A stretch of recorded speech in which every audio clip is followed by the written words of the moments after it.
유리잔 속의 물이 남자의 얼굴에 쏟아졌습니다. 최윤희의 날카로운 비웃음이 호텔 레스토랑 전체에 퍼졌어요. 택시 타고 온 주제에 감히 우리 앞에서 거들먹거려. 분수를 알아야지. 물을 뒤집어 쓴 남자 강우진은 아무 말도 하지 않았습니다.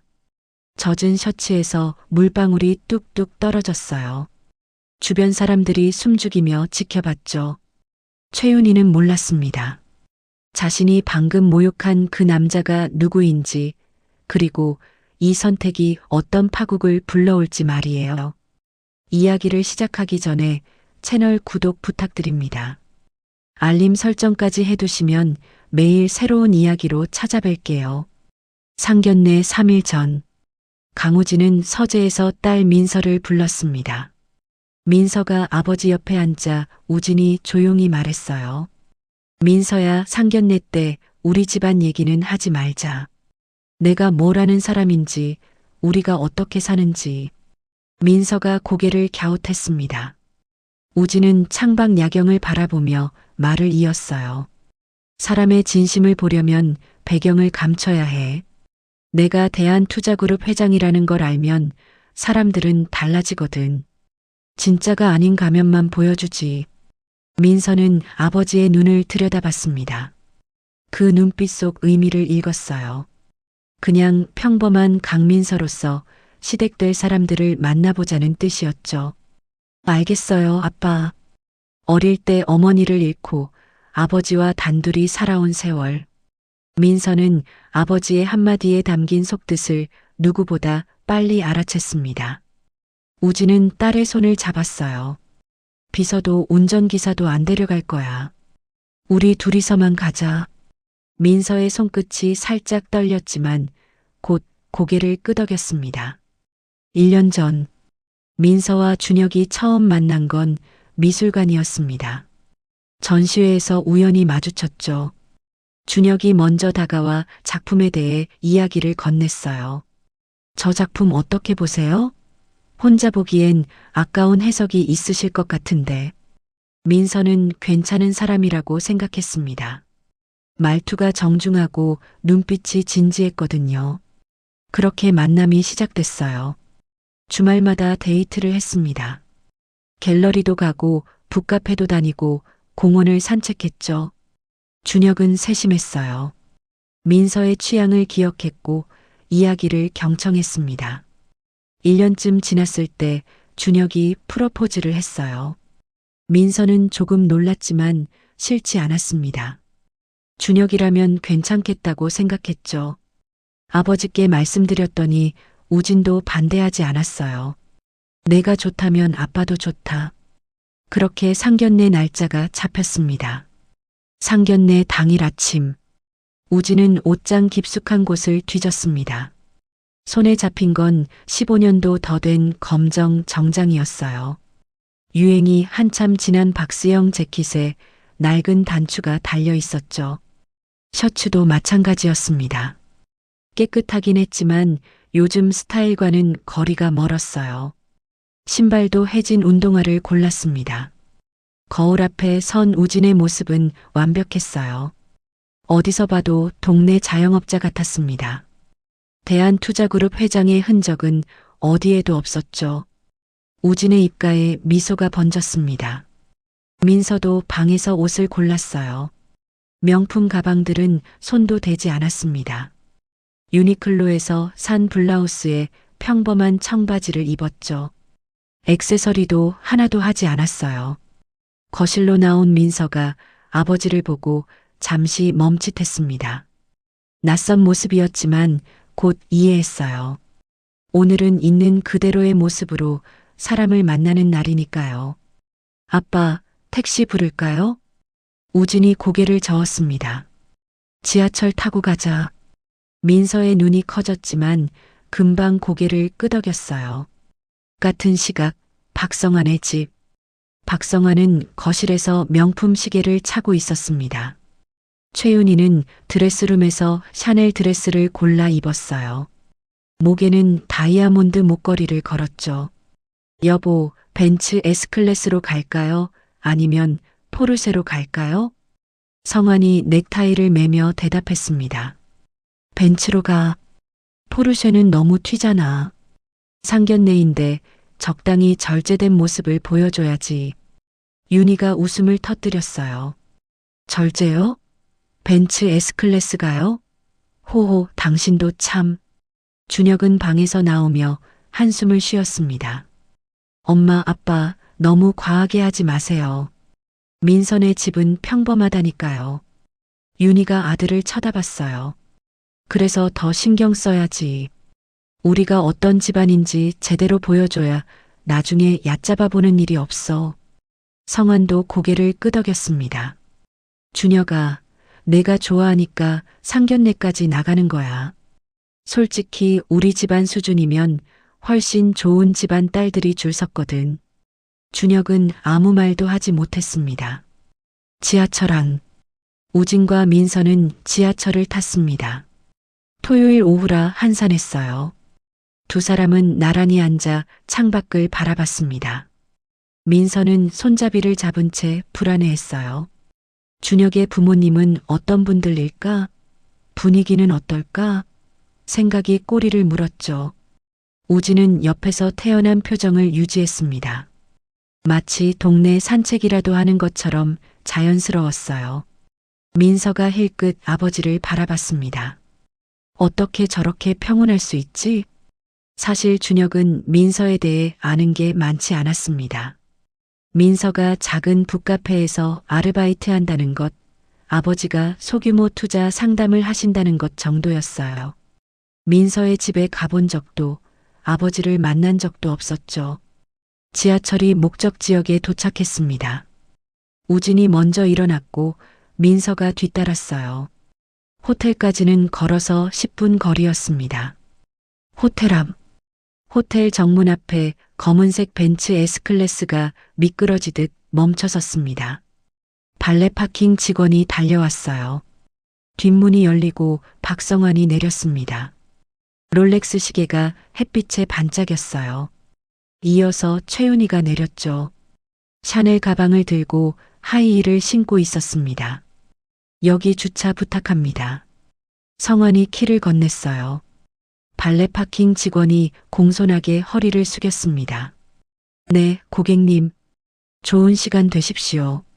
준혁이 조수석에서 내리며 주변을 둘러봤어요. 민서가 보이지 않았습니다. 그때 지하철역 방향에서 걸어오는 두 사람이 눈에 들어왔어요. 평범한 옷차림의 중년 남자와 젊은 여자. 준혁의 눈이 커졌습니다. 민서야? 윤희의 얼굴이 굳어졌어요. 눈을 깜빡이더니 남편을 쳐다봤습니다. 저 사람들 걸어온 거예요? 차가 없는 건가? 목소리에 놀라움과 경멸이 섞여 있었어요. 성환은 침묵했습니다. 하지만 눈빛이 차갑게 가라앉았죠. 입술이 굳게 다물렸어요. 호텔 입구. 우진과 민서가 호텔 입구에 도착했습니다. 박성환 가족이 먼저 서 있었죠. 민서가 준혁을 보고 미소 지었습니다. 준혁도 어색하게 웃었어요. 윤희가 먼저 입을 열었습니다. 어머, 걸어오셨어요? 질문이었지만 질문 같지 않았습니다. 비아냥이 섞인 어조였죠. 우진이 가볍게 고개를 끄덕였어요. 네, 날씨가 좋아서요. 윤희가 민서를 위아래로 훑어봤습니다. 유니클로 블라우스, 노브랜드 청바지, 평범한 운동화. 아, 차가 없으시구나. 요즘 같은 세상에 차 없이 사시는 분들도 있네요. 그 말투에는 명백한 무시가 담겨 있었습니다. 준혁이 얼굴이 붉어지며 작게 말했어요. 엄마. 하지만 윤희는 아들의 말을 무시했습니다. 성환이 시계를 보며 말했어요. 들어가시죠. 시간도 됐고. 목소리는 정중했지만 눈빛은 차가웠습니다. 5사람이 호텔 안으로 들어갔어요. 직원의 안내를 받아 프라이빗 다이닝룸으로 이동했습니다. 복도를 걷는 동안 민서는 준혁의 등을 바라봤어요. 익숙한 등이었는데 오늘따라 낯설게 느껴졌습니다. 룸문이 열렸어요. 통유리창으로 한강이 내려다 보이는 럭셔리한 공간이었습니다. 민서는 알고 있었어요. 이미 분위기가 틀어졌다는 걸요. 프라이빗 다이닝룸. 5사람이 자리에 앉았습니다. 우진과 민서가 한쪽에, 박성환 가족이 맞은편에 앉았어요. 윤희의 시선이 움직이기 시작했습니다. 우진의 낡은 정장 어깨선을 훑더니 소매로, 손목으로 내려갔어요. 시계가 없었습니다. 시선은 다시 아래로 향했죠. 해진 운동화까지 확인하고 나서야 윤희의 눈이 멈췄습니다. 윤희가 가볍게 웃음을 지었어요. 정장이 참 빈티지하시네요. 요즘은 빈티지가 유행이긴 하죠. 말은 웃으며 했지만 조롱이 분명했습니다. 우진은 아무 말 없이 고개만 끄덕였어요. 성환이 차잔을 내려놓으며 입을 열었습니다. 결혼이라는 게 결국 집안 간의 결합이잖아요. 솔직히 말해서 레벨이 맞아야 하는 건데 말끝을 흐렸지만 의미는 명확했어요. 준혁이가 고집을 부려서 어쩔 수 없이 자리까지 만든 겁니다. 어쩔 수 없이.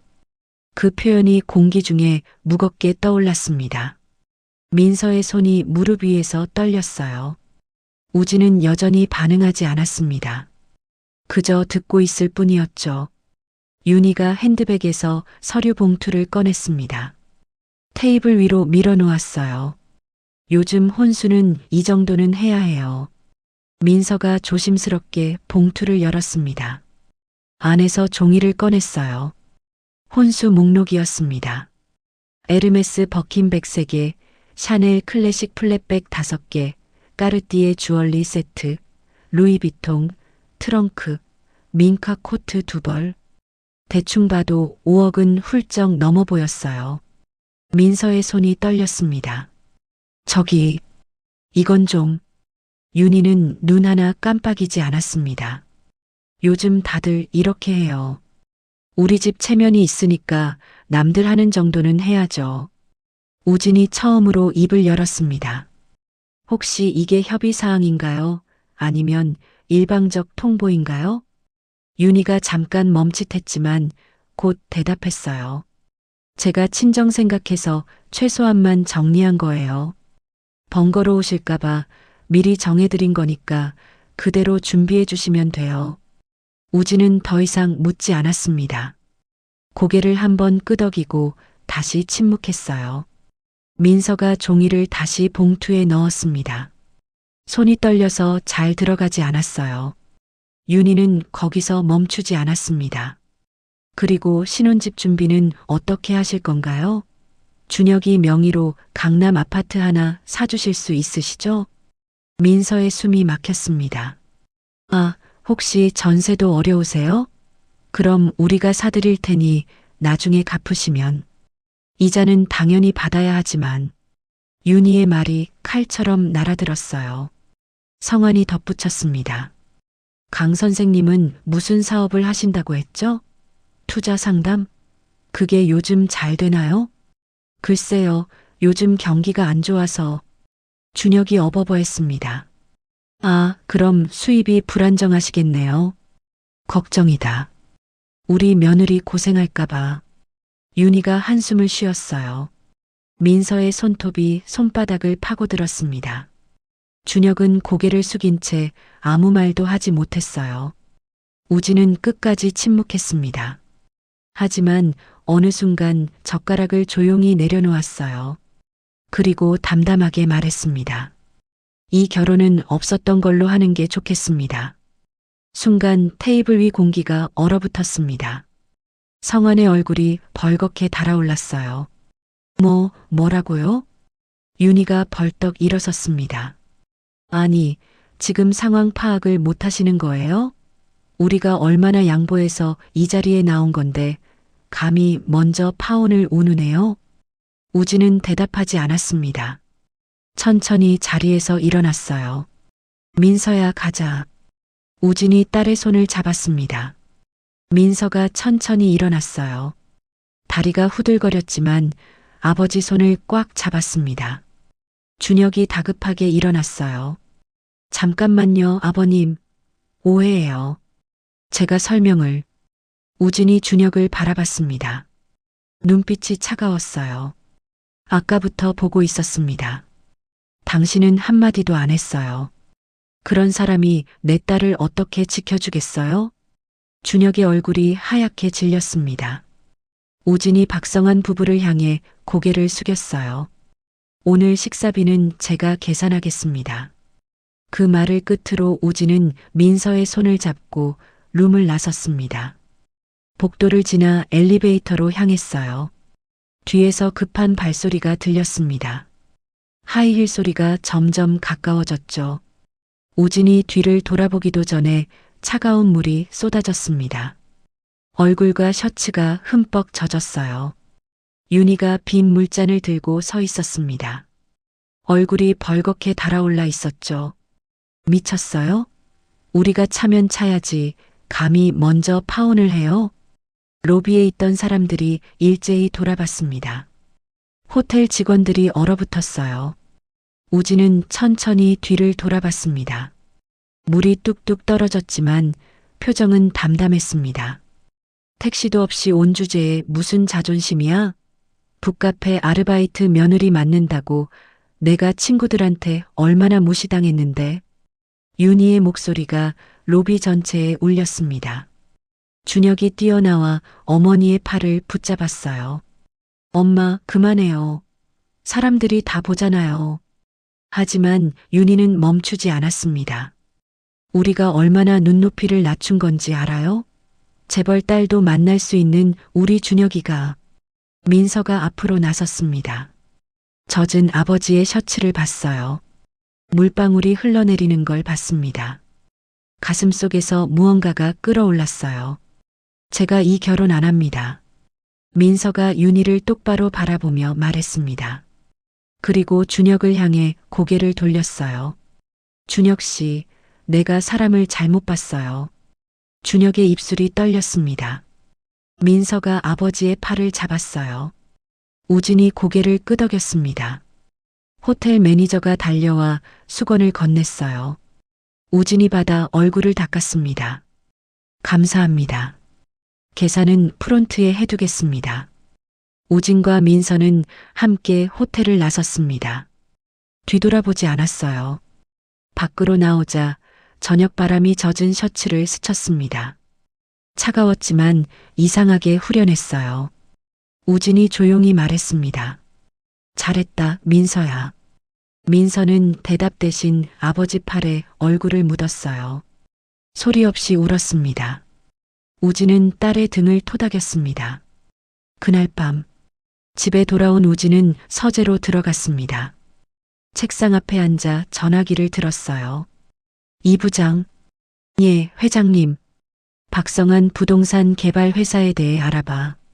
거래 구조, 재무 상태, 대출 현황, 협력 업체까지 전부. 잠시 침묵이 흘렀습니다. 범위가 넓습니다. 어느 정도 깊이로 조사할까요? 털어서 먼지 안 나오는 회사는 없어. 그 먼지가 어떤 종류인지 알고 싶어. 알겠습니다. 전화가 끊겼습니다. 우진은 창밖을 바라봤어요. 눈빛이 깊고 차가웠습니다. 일주일 후, 이 부장이 두툼한 서류 봉투를 들고 우진의 서재를 찾았습니다. 먼저 금융구조입니다.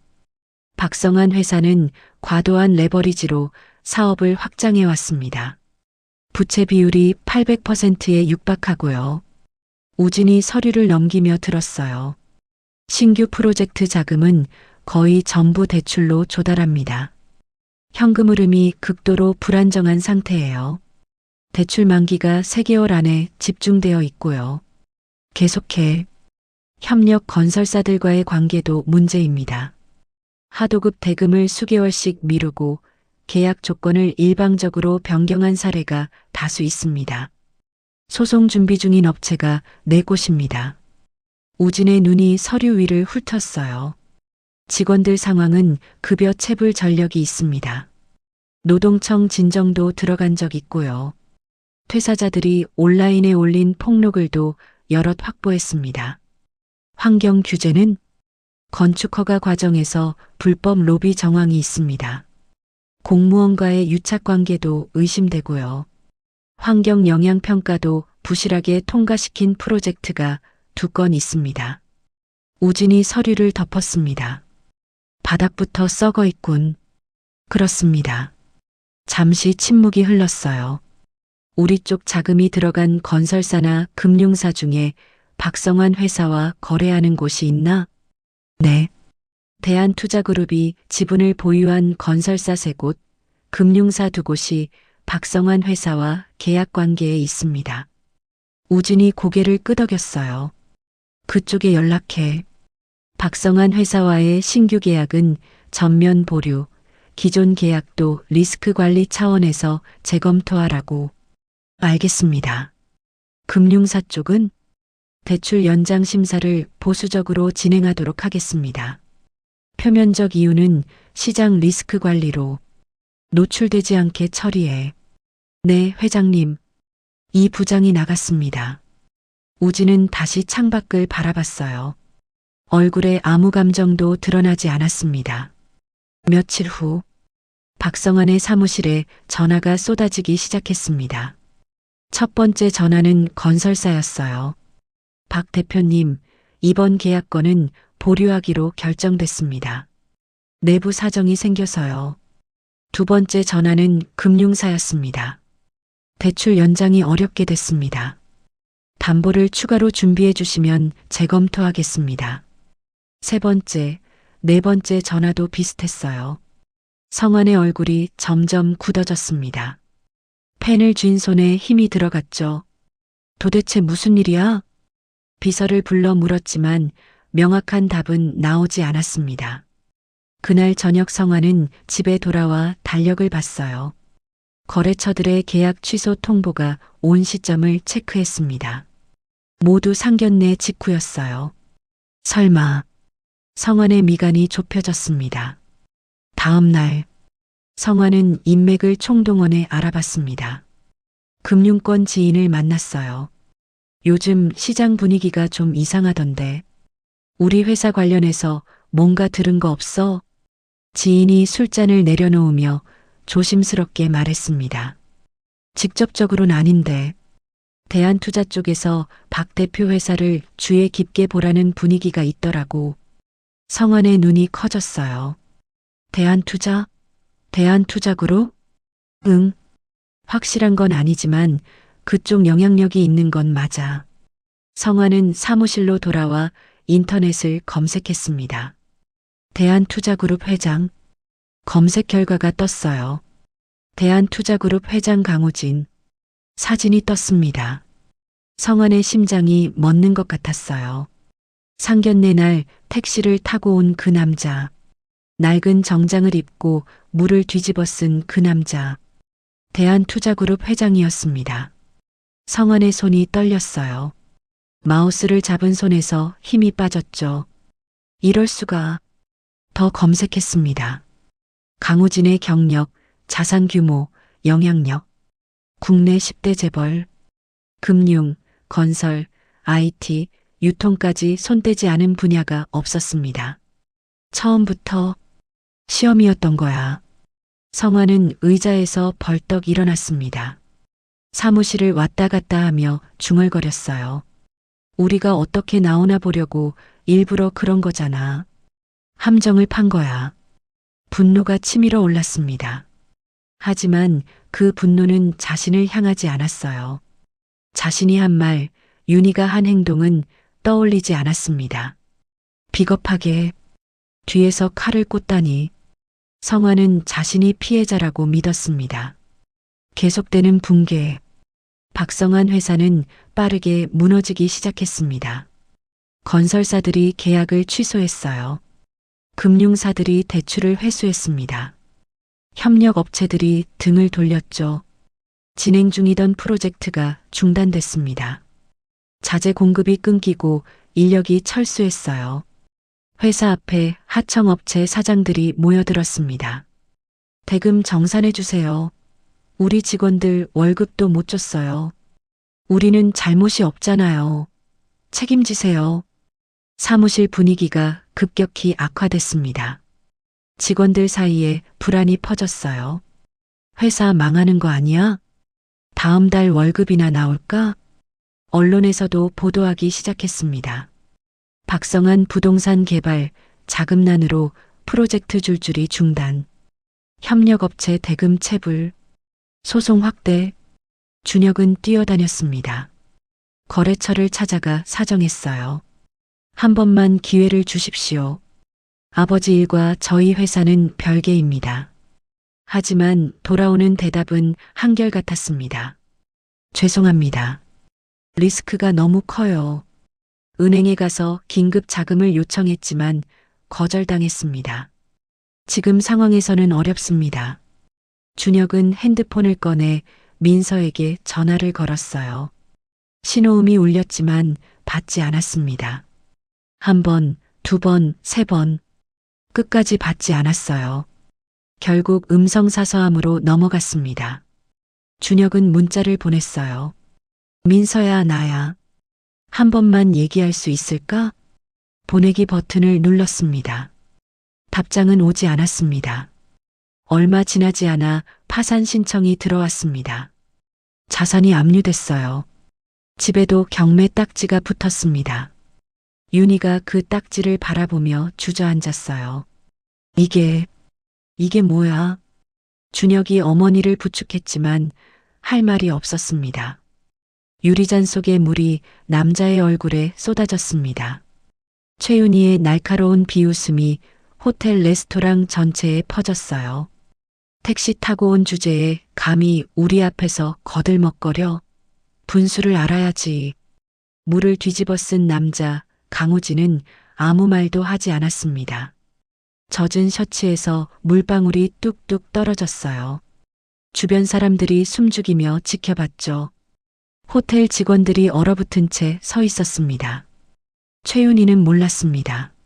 자신이 방금 모욕한 그 남자가 누구인지, 그리고 이 선택이 어떤 파국을 불러올지 말이에요. 그 한 잔의 물이 자신의 인생 전체를 무너뜨릴 줄은 꿈에도 몰랐죠. 이야기를 시작하기 전에 채널 구독 부탁드립니다. 알림 설정까지 해두시면 매일 새로운 이야기로 찾아뵐게요. 그리고 댓글로 어디서 이 영상을 보고 계신지 알려주시면 한 분 한 분께 감사 인사드리겠습니다. 상견례 3일 전, 강우진은 펜트하우스 서재에서 딸 민서를 불렀습니다. 거대한 통유리창 너머로 서울 야경이 한눈에 내려다 보였어요. 수십억짜리 야경이었지만 우진의 눈에는 들어오지 않았습니다. 민서가 노크를 하고 들어왔어요. 아빠 부르셨어요? 응, 앉아라. 민서가 아버지 옆 소파에 앉았습니다. 우진은 잠시 말없이 창밖을 바라보다가 천천히 입을 열었어요. 민서야, 상견례 때 우리 집안 얘기는 하지 말자. 내가 뭘 아는 사람인지, 우리가 어떻게 사는지. 민서가 고개를 갸웃했습니다. 왜요, 아빠? 우진은 창밖 야경을 바라보며 말을 이었어요. 사람의 진심을 보려면 배경을 감춰야 해. 내가 대한투자그룹 회장이라는 걸 알면 사람들은 달라지거든. 진짜가 아닌 가면만 보여주지. 우진의 목소리에는 묘한 쓸쓸함이 묻어났습니다. 오랜 세월 재벌로 살아오면서 수없이 경험한 일이었죠. 돈을 보고 다가오는 사람들, 권력에 굴종하는 사람들, 진심은 없고 계산만 있는 관계들. 민서는 아버지의 눈을 들여다봤습니다. 그 눈빛 속 의미를 읽었어요.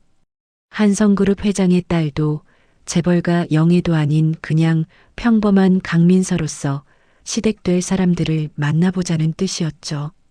알겠어요, 아빠. 그게 맞는 것 같아요. 민서도 비슷한 경험이 있었습니다. 대학 시절 친구들 중 몇몇은 그녀의 배경을 알고 나서 태도가 180도 달라졌죠.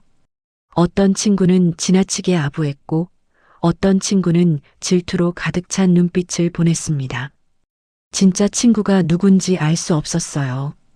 어릴 때 어머니를 잃고 아버지와 단둘이 살아온 세월이 길었습니다. 그래서일까요? 민서는 아버지의 한마디에 담긴 속뜻을 누구보다 빨리 알아챘습니다.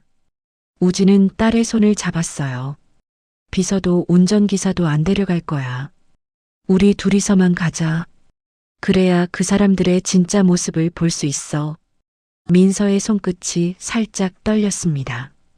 평생 운전기사가 딸린 차를 타고 다녔는데 대중교통을 이용한다는 게 낯설었어요. 하지만 곧 고개를 끄덕였습니다. 네, 아빠. 저도 그게 좋을 것 같아요. 준혁이 부모님의 진짜 모습을 보고 싶어요. 우진이 딸의 머리를 쓰다듬었습니다. 그래, 잘 생각했어. 사람은 위기 상황이나 평범한 일상에서 진짜 본성이 드러나는 법이거든. 1년 전 첫 만남. 민서와 준혁이 처음 만난 건 인사동 미술관이었습니다. 현대미술 전시회였죠. 민서는 혼자 전시를 보러 왔었어요. 보디가드도 없이 평범한 옷차림으로요.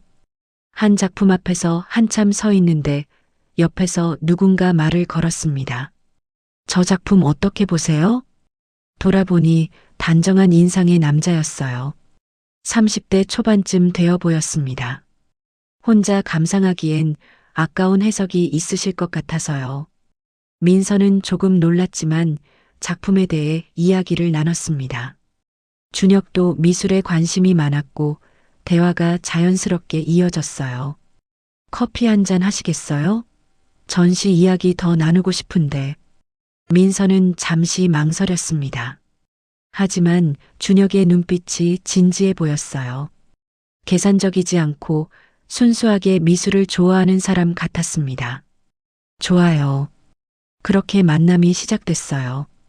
근처 카페에서 2시간 동안 이야기를 나눴습니다. 미술 이야기, 인생 이야기, 꿈 이야기. 민서는 오랜만에 편안함을 느꼈어요. 준혁은 자신을 부동산 개발 회사 직원이라고 소개했습니다. 아버지 회사에서 일해요. 그냥 평범한 직장인이에요. 민서도 자신을 숨겼어요. 저는 북카페에서 아르바이트하고 있어요. 책 읽는 걸 좋아해서요. 두 사람 다 자신의 배경을 감춘 채 만났습니다. 그래서 더 편했는지도 몰라요. 주말마다 데이트를 했습니다. 갤러리도 가고 북카페도 다니고 공원을 산책했죠. 고급 레스토랑 대신 동네 맛집을 찾아다녔어요. 명품 가게 대신 헌책방을 뒤졌습니다. 준혁은 세심했어요. 민서가 좋아하는 작가를 기억했고 민서가 힘들어할 때 말없이 옆에 있어줬습니다. 기념일에는 손수 만든 작은 선물을 줬죠.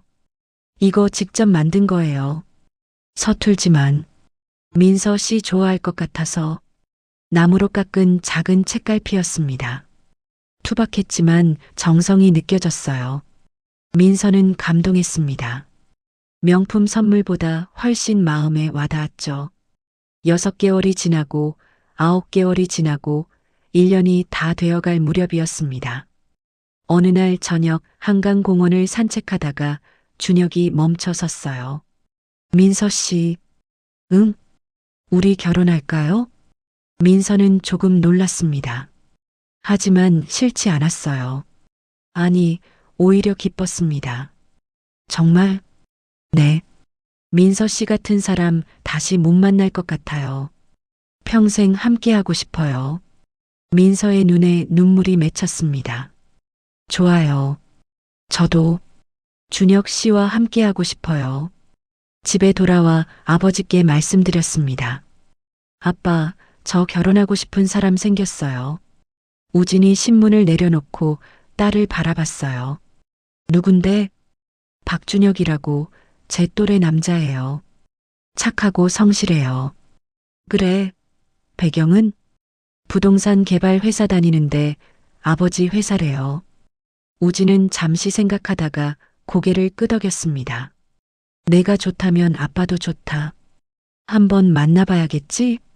네, 아빠. 상견례 하면 돼요? 그래, 날짜 잡아라. 그렇게 상견례 날짜가 잡혔습니다. 상견례 당일 아침, 우진은 새벽 6시에 일어났습니다. 평소보다 1시간 일찍 일어난 거였어요. 침실에서 옷장을 열었습니다. 맨 앞에는 수천만 원짜리 명품 정장들이 걸려 있었어요. 브리오니, 제냐, 톰포드. 하지만 우진은 그것들을 지나쳤습니다. 옷장 깊숙한 곳을 뒤졌어요. 손에 잡힌 건 15년도 더 된 검정 정장이었습니다. 우진이 회사를 막 시작했을 때 입던 옷이었죠. 유행이 한참 지난 박스형 재킷에 낡은 단추가 달려 있었습니다. 소매 끝은 약간 해져 있었고 바지 무릎 부분도 빛이 발해 있었어요. 이거면 되겠군. 셔츠도 마찬가지였습니다. 깨끗하긴 했지만 요즘 스타일과는 거리가 멀었어요. 슬림핏이 아닌 넉넉한 핏이었고 색도 누렇게 변색되어 있었죠. 신발장에서 낡은 운동화를 꺼냈습니다. 밑창이 닳아서 거의 평평해진 운동화였어요.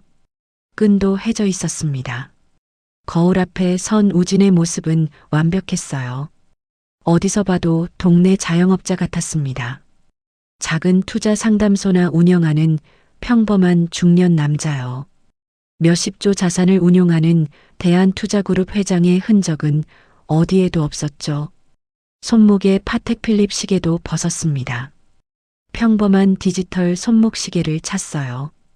우진의 입가에 미소가 번졌습니다. 자, 이제 진짜 모습을 볼 시간이야. 민서도 방에서 옷을 골랐어요.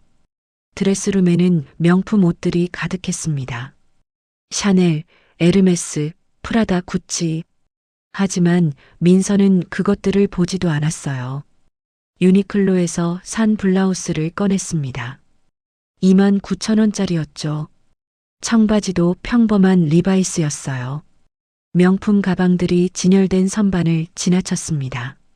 버킨백, 클래식 플랫백, 캘리백. 수억 원어치 가방들이었지만 손도 대지 않았어요. 대신 이대 앞 가게에서 산 3만 원짜리 에코백을 들었습니다. 액세서리도 하나도 하지 않았어요. 평소 끼던 다이아몬드 반지, 진주 귀걸이, 까르띠에 팔찌 모두 서랍에 그대로 뒀습니다. 거울 앞에 선 민서의 모습은 평범했습니다. 북카페에서 일하는 아르바이트생 그대로였어요. 거실로 나온 민서가 아버지를 보고 잠시 멈칫했습니다. 낯선 모습이었지만 곧 이해했어요. 오늘은 있는 그대로의 모습으로 사람을 만나는 날이니까요. 아빠, 택시 부를까요? 우진이 고개를 저었습니다. 지하철 타고 가자.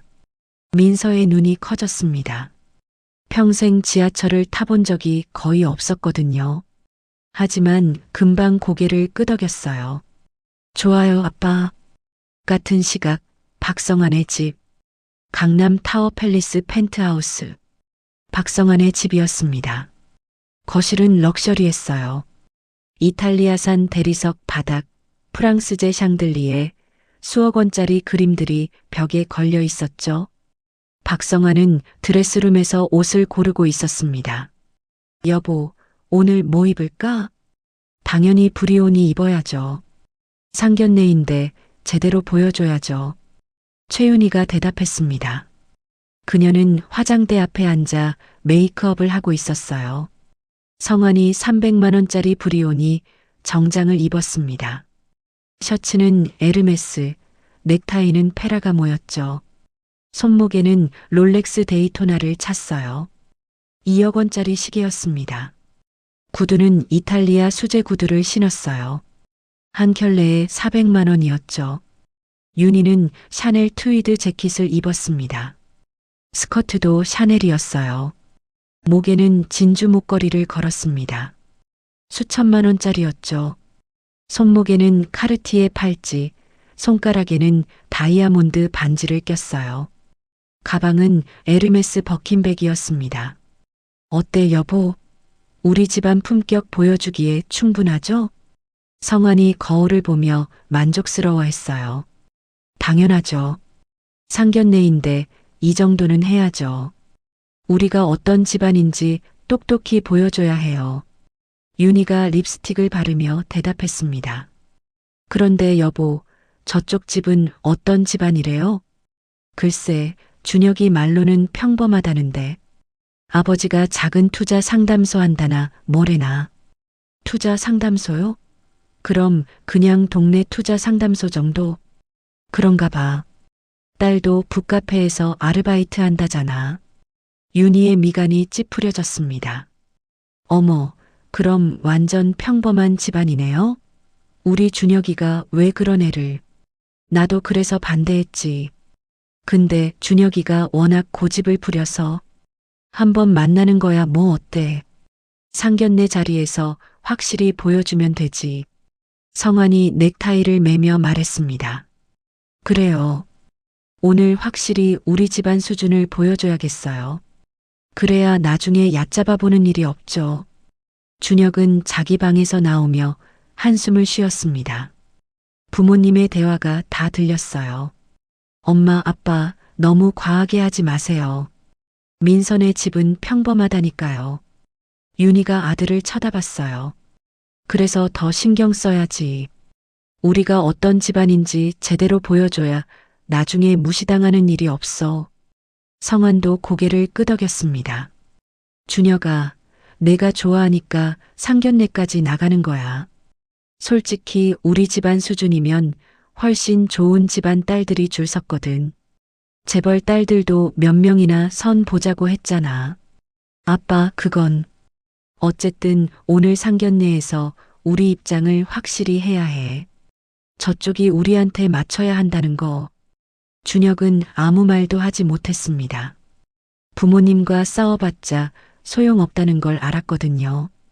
차는 뭐 타고 갈까? 벤츠 S클래스? 아니면 포르쉐?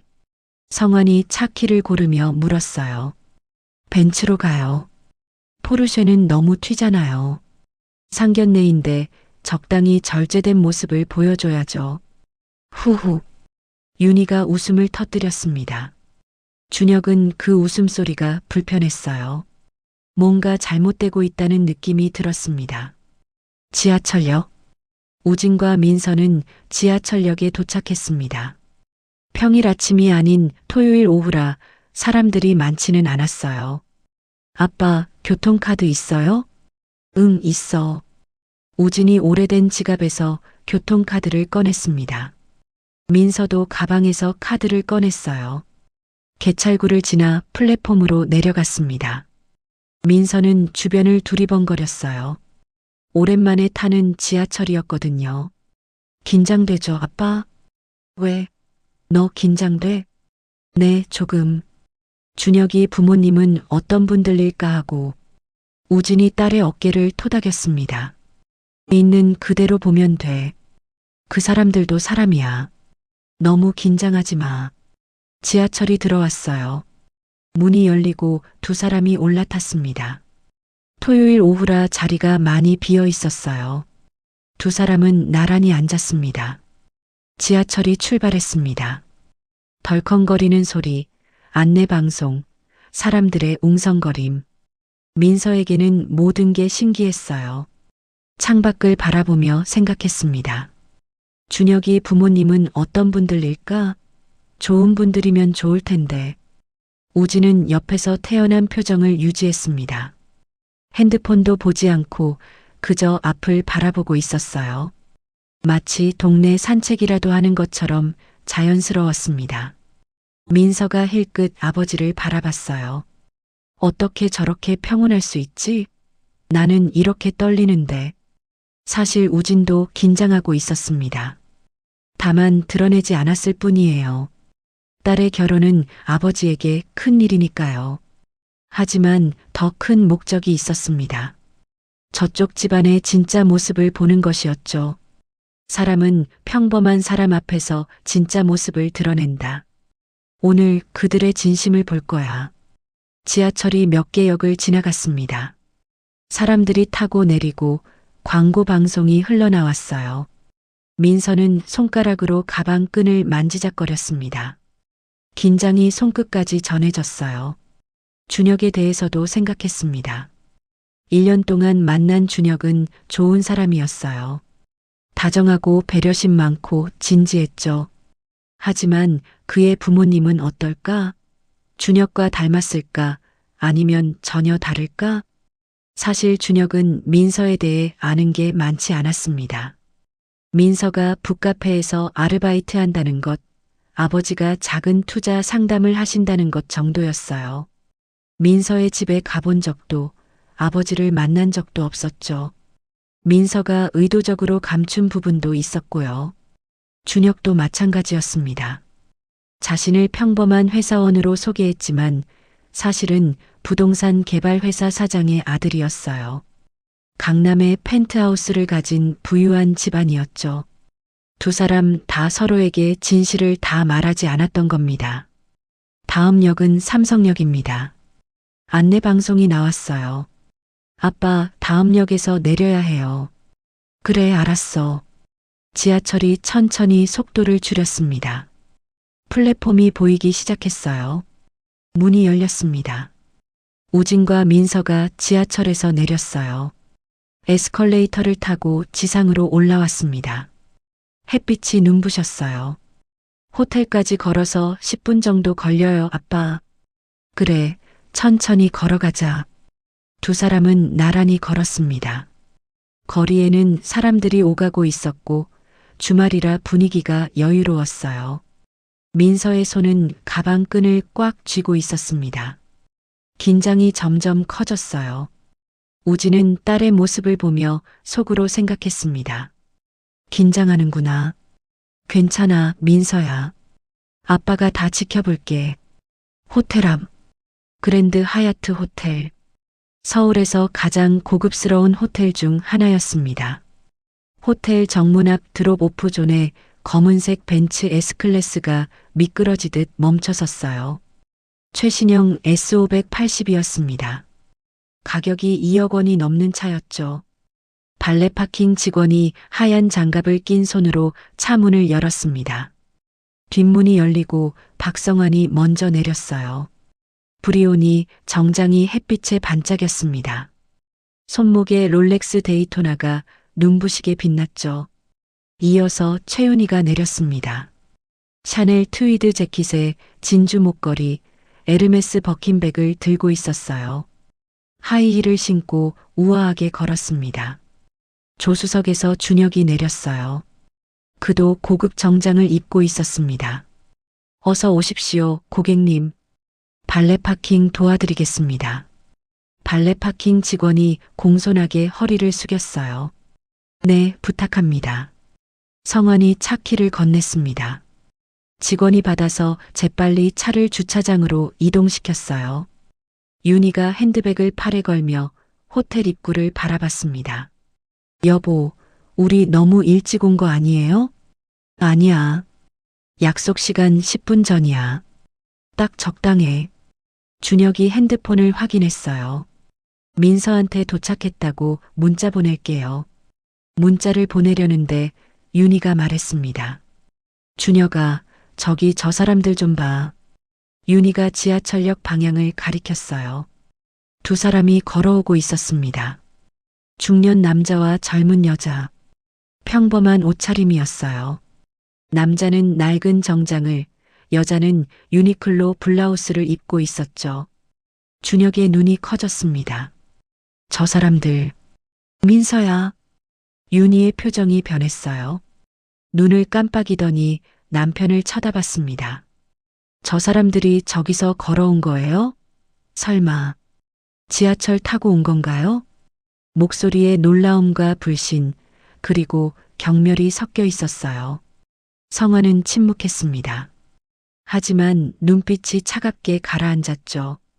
입술이 굳게 다물렸습니다. 지하철? 상견례에 지하철을 타고 와? 윤희가 다시 말했어요. 여보, 저 정장 좀 봐요. 언제 산 건지 15년은 된 것 같은데? 그리고 저 여자의 옷도 보세요. 유니클로 아니에요? 어머나, 상견례에 유니클로를. 윤희의 목소리가 점점 커졌습니다. 준혁이 황급히 말했어요. 엄마, 조용히 해요. 민서가 들어요. 뭐가 어때서? 사실인데 윤희는 전혀 조용히 할 생각이 없어 보였습니다. 호텔 입구에서 우진과 민서가 호텔 입구에 도착했습니다. 박성환 가족이 먼저 서 있었죠. 민서가 준혁을 보고 미소 지었습니다. 준혁 씨, 준혁도 어색하게 웃었어요. 민서야, 오랜만이야. 우진이 조용히 박성환을 바라봤습니다. 성환도 우진을 쳐다봤어요. 두 사람의 시선이 마주쳤습니다. 첫인상을 확인하는 순간이었죠. 성환의 눈에는 우진의 낡은 정장, 해진 운동화, 빈 손목시계 없음이 들어왔습니다. 그리고 속으로 판단했어요. 역시 평범한 집안이군. 아니, 평범하다기보다는 형편이 어려운 것 같은데? 우진도 성환을 바라봤습니다. 명품 정장, 롤렉스 시계, 이탈리아 수제 구두, 그리고 눈빛에 담긴 오만함까지 다 읽었어요. 자만하는군. 돈으로 사람을 평가하는 타입이야. 윤희가 먼저 입을 열었습니다. 미소를 띠고 있었지만 눈은 웃지 않았어요. 어머, 걸어오셨어요? 질문이었지만 질문 같지 않았습니다. 비아냥이 섞인 어조였죠. 우진이 가볍게 고개를 끄덕였어요. 네, 날씨가 좋아서요. 아, 그러셨군요. 윤희가 민서를 위아래로 훑어봤습니다. 유니클로 블라우스, 노브랜드 청바지, 평범한 운동화, 3만 원짜리 에코백. 아, 혹시 차가 없으세요? 그 질문에 담긴 의미는 명백했습니다. 차도 없이 사는 거예요? 라는 조롱이었죠. 민서의 얼굴이 굳어졌습니다. 우진이 담담하게 대답했어요. 없습니다. 짧고 간결한 대답이었어요. 변명도 설명도 없었습니다. 윤희의 입꼬리가 살짝 올라갔습니다. 역시 가난한 집안이네. 요즘 같은 세상에 차 없이 사시는 분들도 계시네요. 대중교통이 잘 되어 있으니까 그러시겠죠? 말투가 점점 노골적으로 변했어요. 준혁이 얼굴이 붉어지며 작게 말했습니다. 엄마. 하지만 윤희는 아들의 말을 무시했습니다. 성환이 시계를 보며 끼어들었어요. 시간도 됐고 안으로 들어가시죠. 목소리는 정중했지만 차가웠습니다. 이미 우진과 민서를 아래로 보고 있다는 게 느껴졌어요. 5사람이 호텔 안으로 들어갔습니다. 화려한 로비를 지나 엘리베이터를 탔어요. 좁은 엘리베이터 안에서 침묵이 흘렀습니다. 어색한 공기가 가득했어요. 민서는 준혁을 바라봤습니다. 눈빛으로 신호를 보냈죠. 도와줘요. 어머니 좀 말려줘요. 하지만 준혁은 시선을 피했습니다. 바닥만 바라보고 있었어요. 민서의 가슴이 철렁 내려앉았습니다. 엘리베이터가 3층에 멈췄습니다. 문이 열리고 직원이 기다리고 있었어요. 박성환 고객님이십니까? 네. 이쪽으로 안내해 드리겠습니다. 직원의 안내를 받아 프라이빗 다이닝룸으로 이동했습니다.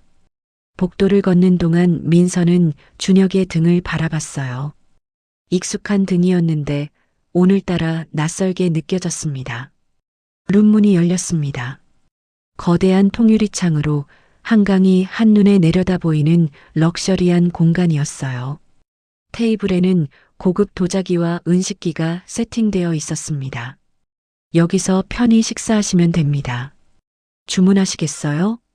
네, 코스 요리로 주세요. 최고급으로요. 성환이 메뉴판도 보지 않고 주문했습니다. 알겠습니다, 고객님. 직원이 나가고 5사람만 남았어요. 민서는 알고 있었습니다. 이미 분위기가 틀어졌다는 걸요. 입구에서 오간 짧은 대화들이 머릿속에서 맴돌았습니다. 걸어오셨어요? 차가 없으세요? 그 한마디 한마디에 담긴 경멸과 조롱이 잊히지 않았어요. 그리고 준혁의 태도도요. 어머니를 막지 않았습니다. 시선을 피했어요. 아무 말도 하지 않았죠. 민서는 자리에 앉으며 무릎 위에 손을 모았습니다. 손가락 끝이 미세하게 떨렸어요. 이 결혼 괜찮은 걸까? 처음으로 그런 의심이 스쳤습니다. 반면 우진은 여전히 담담했습니다. 자리에 앉아 창밖 한강을 바라봤어요. 표정에는 아무것도 드러나지 않았죠. 하지만 그의 눈빛은 이미 모든 걸 꿰뚫어 보고 있었습니다. 사람의 본심은 배경을 모를 때 드러난다. 오늘 나는 그 본심을 똑똑히 확인했어. 상견례는 이제 막 시작됐지만 어떤 결론은 이미 나 있었습니다. 프라이빗 다이닝룸, 본격적인 상견례. 5사람이 자리에 앉았습니다. 우진과 민서가 창을 등지고 박성환 가족이 한강뷰를 등지고 앉았어요. 윤희의 시선이 움직이기 시작했습니다. 레이더처럼 우진을 스캔했어요. 정장 어깨선을 훑더니 소매 끝으로 다시 손목으로 내려갔습니다. 시계가 없었어요. 디지털 손목 시계만 차고 있었죠. 시계도 제대로 된 거 없네. 롤렉스는커녕 세이코도 없어. 시선은 다시 아래로 향했습니다. 테이블 밑으로 살짝 보이는 운동화까지 확인하고 나서야 윤희의 눈이 멈췄어요. 헐, 운동화? 상견례에 운동화를 신고 와? 윤희가 가볍게 웃음을 지었습니다. 어머, 정장이 참 빈티지하시네요. 요즘은 복고가 유행이긴 하죠. 후후.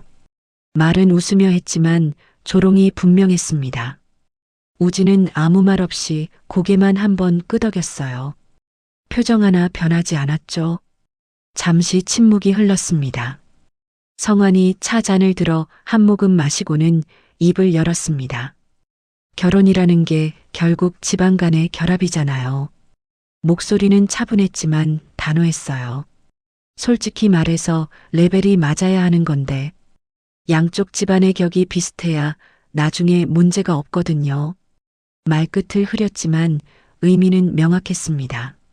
당신 집안이랑 우리 집안은 레벨이 안 맞는다는 뜻이었죠. 준혁이가 고집을 부려서 어쩔 수 없이 자리까지 만든 겁니다만 어쩔 수 없이 그 표현이 공기 중에 무겁게 떠올랐습니다. 이미 위아래를 나눠버린 말이었어요. 민서의 손이 무릎 위에서 살짝 움츠러들었습니다. 손톱이 손바닥을 파고들었어요. 우진은 이번에도 반응하지 않았습니다. 그저 상대방의 말을 듣고 있을 뿐이었죠. 마치 모든 것을 기록하듯이요. 윤희가 우진을 똑바로 바라보며 말했습니다. 솔직히 말씀드려서 너무 차이나는 결혼이 아닌가 싶어요. 우리 준혁이가 어떤 앤데. 말투는 차분했어요. 목소리를 높이지도 표정을 일그러뜨리지도 않았습니다. 하지만 그래서 더 날카로웠죠.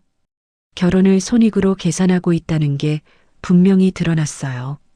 우리 준혁이는 대학도 명문대 나왔고 집안도 강남에 펜트하우스 있고 회사도 아버지 회사가 부동산 개발하는 데인데 윤희는 자랑스럽게 말했습니다. 준혁이 조건이면 솔직히 재벌 딸도 만날 수 있어요. 실제로 그런 제안도 몇 개 들어왔고요. 민서의 손가락이 무릎 위에서 굳어졌습니다. 숨이 막히는 것 같았어요. 아버지를 힐끗 바라봤지만 우진은 여전히 아무 말도 하지 않았습니다. 그 침묵이 민서에게는 더 무겁게 느껴졌어요. 성환이 덧붙였습니다. 민서 씨는 지금 뭐 하신다고 했죠? 북카페 아르바이트? 네. 민서가 작게 대답했어요. 아르바이트면 월급이 얼마나 되나요? 200? 아니면 좀 더 받으세요? 설마 100도 안 돼요? 하루 종일 일해봤자 그것밖에 안 되잖아요. 우리 준혁이 한 달 용돈도 안 되는 돈이에요. 성환의 말에 윤희가 맞장구 쳤습니다. 맞아요. 우리 준혁이 용돈이 한 달에 500은 주거든요. 그것도 모자라서 더 달라고 할 때도 있고. 민서의 얼굴이 하얗게 질렸습니다. 준혁이 조용히 말했어요. 엄마, 그런 얘기는. 하지만 윤희는 아들의 말을 자르며 계속했습니다. 뭐가 어때서? 사실인데. 그리고 강 선생님도 아셔야죠. 우리 집안이 어느 정도인지. 윤희가 핸드백을 열었습니다. 안에서 하얀 봉투 하나를 꺼냈어요. 테이블 위로 자연스럽게 밀어 놓았습니다. 요즘은 이 정도는 다들 합니다. 혼수 목록이에요. 민서가 조심스럽게 봉투를 집어들었습니다. 손이 떨렸어요. 안에서 종이를 꺼냈습니다. 혼수 목록이었어요. 민서의 눈이 점점 커졌습니다. 에르메스 버킨 백색에 각 5천만 원, 샤넬 클래식 플랫백 5개 각 1천만 원, 까르띠에 주얼리 세트 2억, 루이비통 트렁크 세트 3천만 원, 밍크 코트 2벌 각 5천만 원, 롤렉스 시계 8천만 원, 품목마다 브랜드가 지정되어 있었고 옆에는 금액이 빼곡하게 적혀 있었습니다. 대충 훑어봐도 5억 원은 훨씬 넘어 보였어요. 민서의 손이 미세하게 떨렸습니다. 종이를 든 손끝에 힘이 들어갔어요. 저기, 어머니, 이건 좀. 민서가 말끝을 흐렸습니다. 뭐라고 해야 할지 몰랐어요. 윤희는 눈 하나 깜빡이지 않았습니다. 요즘 다들 이 정도는 해요. 제가 아는 사람들 딸들 결혼할 때 다 이렇게 했거든요. 우리 집 체면이 있으니까 남들 하는 정도는 해야죠. 우진이 처음으로 입을 열었습니다. 목소리는 낮고 담담했어요. 혹시 이게 협의사항인가요? 아니면 일방적 통보인가요? 윤희가 잠깐 멈칫했습니다. 우진의 눈빛이 예상과 달랐거든요. 전혀 주눅 들지 않은, 오히려 차분하게 상황을 파악하는 눈빛이었어요. 하지만 곧 미소를 지으며 대답했습니다. 협의요? 뭘 협의해요? 제가 친정 생각해서 최소한만, 정말 기본적인 것만 정리한 거예요. 번거로우실까봐 제가 미리 정해드린 거니까 그대로 준비해 주시면 됩니다. 우진은 더 이상 묻지 않았습니다. 고개를 한번 끄덕이고는 다시 침묵했어요. 하지만 그 눈빛은 이미 모든 걸 꿰뚫어 보고 있었죠. 민서가 종이를 봉투에 다시 넣었습니다. 손이 굳어서 잘 들어가지 않았어요. 이건 협의가 아니야. 일방적인 요구야. 아니, 명령이야. 윤희는 거기서 멈추지 않았습니다. 그리고 신혼집은요? 강남 아파트로 준비하실 거죠? 요즘 신혼부부들 다 강남에 집 마련하던데. 혹시 전세도 어려우세요? 그럼 월세라도. 아니다. 월세는 좀 그렇고 우리가 사드릴 테니 나중에 갚으세요. 이자는 당연히 받아야겠지만. 성환이 거들었습니다. 시세로 따지면 강남 아파트가 지금 30평대에 20억 정도 하는데 괜찮으시겠어요? 우진이 대답했습니다. 주거는 알아서 준비하겠습니다. 아, 그래요? 그럼 어디쯤 생각하세요? 강남? 서초? 송파? 아직 결정하지 않았습니다. 에이, 그러지 마시고 어디쯤인지 말씀해 주세요. 우리도 알아야 친구들한테 자랑하죠. 윤희가 재촉했어요. 우진은 대답하지 않았습니다. 성환이 다시 끼어들었어요. 그나저나 강 선생님은 무슨 일을 하신다고 했죠? 투자 상담? 네. 요즘 잘 되세요? 투자 상담이 경기 영향을 많이 받을 텐데. 그럭저럭입니다. 그럭저럭이요? 구체적으로 월 수입이 어느 정도나 되세요? 노골적인 질문이었습니다. 우진이 성환을 바라봤어요. 눈빛이 차갑게 가라앉았습니다. 그건 개인적인 사항이라 말씀드리기 어렵네요. 에이, 뭘 그러세요? 우리 사돈 되려는 사이인데. 솔직하게 얘기해야 나중에 문제가 없죠. 성환이 웃으며 압박했어요. 윤희도 거들었습니다. 맞아요. 우리는 다 오픈했잖아요. 우리 남편이 부동산 개발 회사 운영하고 강남에 펜트하우스 있고 차도 벤츠 타고 이런 거 다 말씀드렸는데 강 선생님 쪽은 왜 숨기세요? 숨기는 게 아닙니다. 다만 우진이 말을 멈췄어요. 더 이상 대화할 가치가 없다고 판단한 거였죠. 성환이 웃음을 터뜨렸습니다. 하하, 뭐 괜찮아요. 대충 짐작은 가니까. 투자 상담소면 월 20만 300 정도. 많이 벌어봤자 500? 뭐 그 정도겠죠.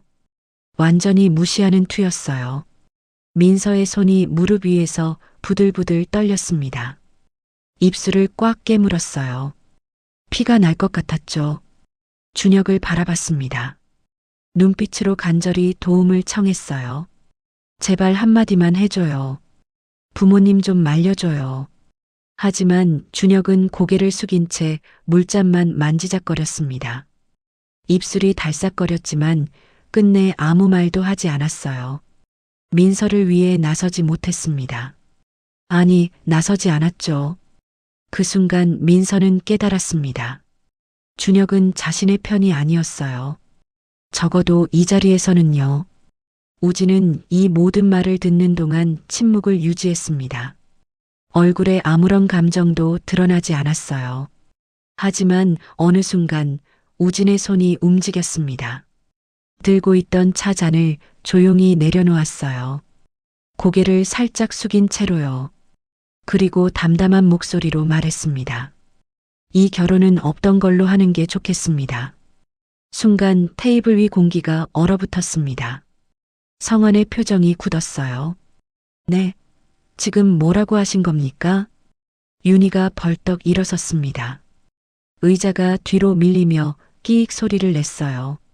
아니, 지금 상황 파악을 못 하시는 거예요? 우리가 얼마나 양보해서 이 자리에 나온 건데 감히 먼저 파혼을 운우네요? 우진은 대답하지 않았습니다.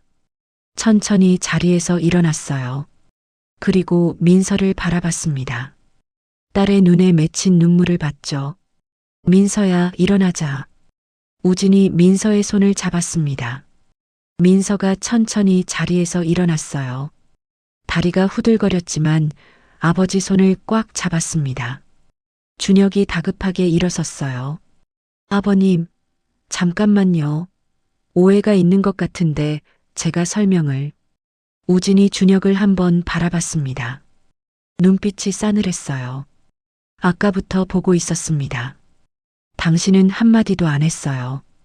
부모님이 저렇게 말씀하시는데도 말리지 않았죠.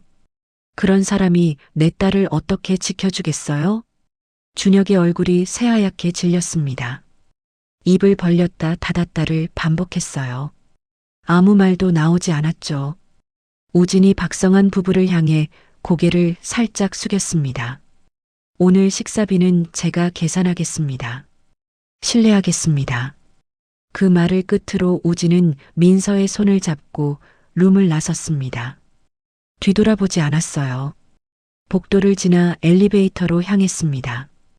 엘리베이터 버튼을 누르려는데 뒤에서 급한 발소리가 들렸어요. 하이힐 소리가 점점 가까워졌습니다. 우진이 뒤를 돌아보기도 전에 차가운 물이 쏟아졌습니다. 얼굴과 셔츠가 흠뻑 젖었어요. 물방울이 정장 위로 흘러내렸습니다. 호텔 로비에 있던 손님들이 일제히 고개를 돌렸습니다. 누군가 작게 비명을 질렀어요.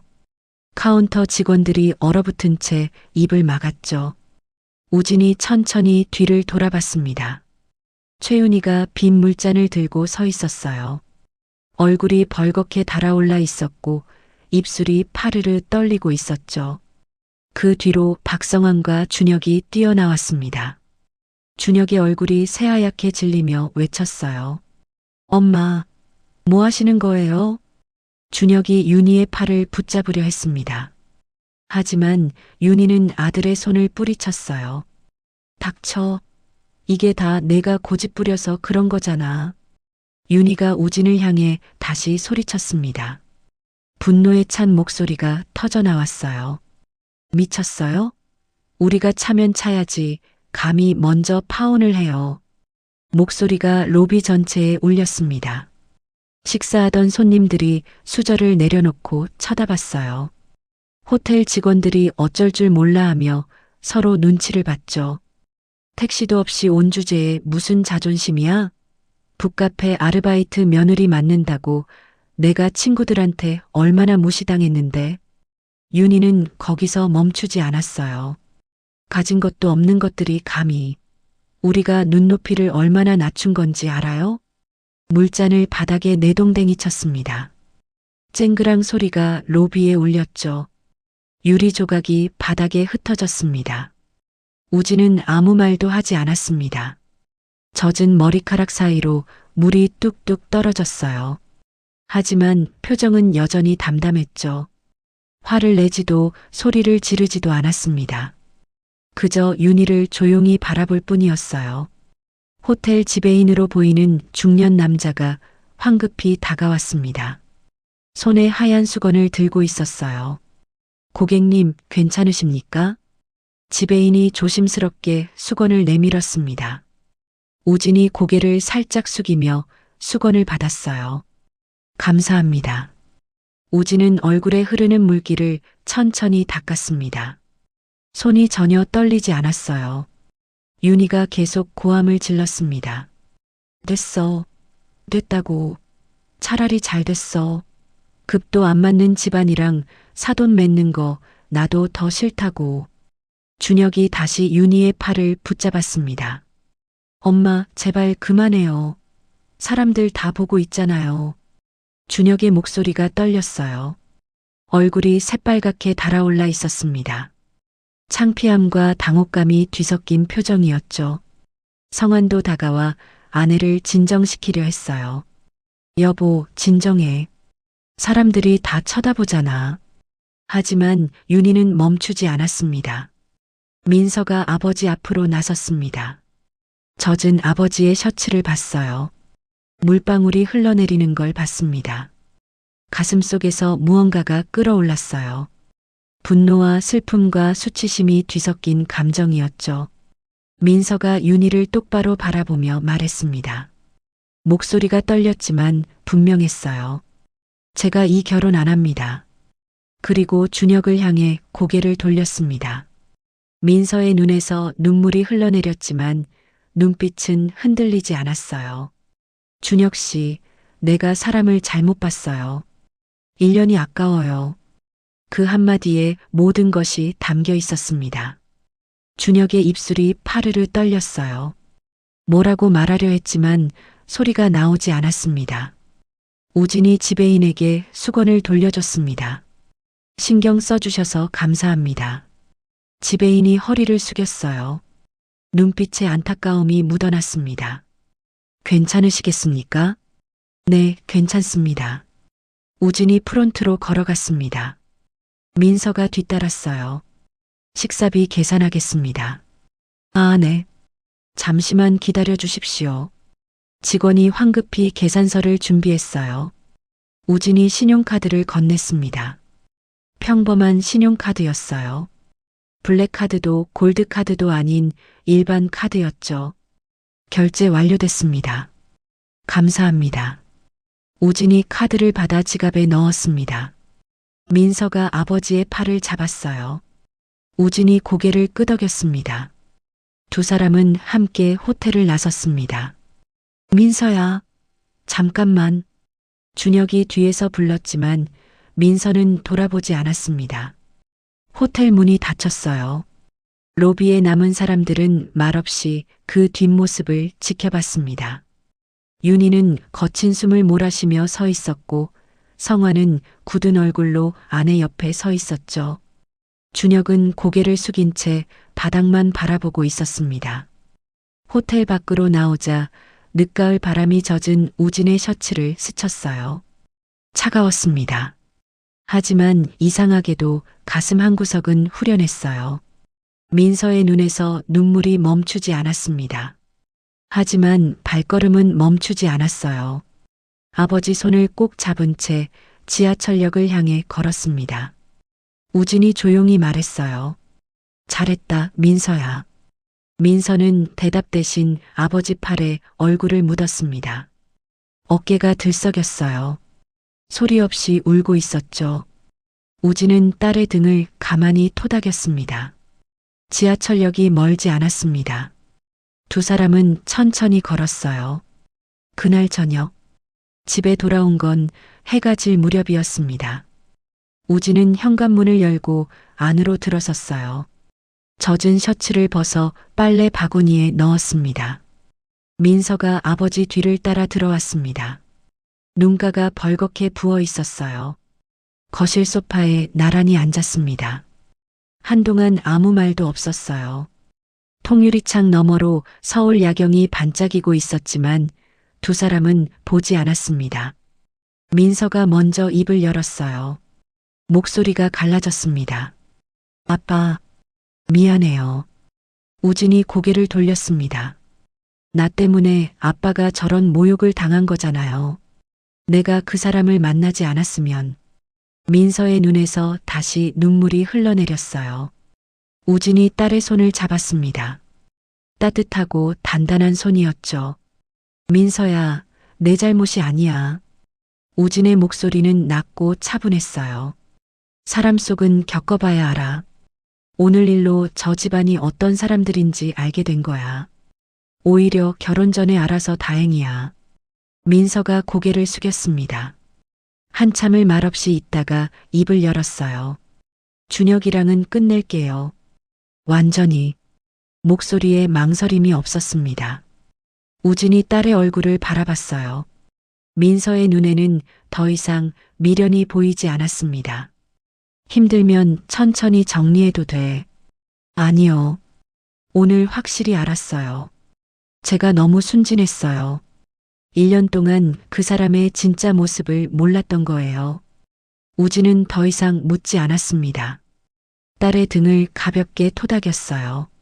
창밖으로 밤이 깊어가고 있었습니다. 다음 날 강우진의 서재. 우진은 새벽 일찍 일어나 서재로 들어갔습니다. 책상 앞에 앉아 전화기를 들었어요. 이 부장. 예, 회장님. 박성한 부동산 개발에 대해 알아봐. 거래 구조, 재무 상태, 대출 현황, 협력 업체, 프로젝트 현황까지 전부. 잠시 침묵이 흘렀습니다. 범위가 넓습니다. 어느 정도 깊이로 조사할까요?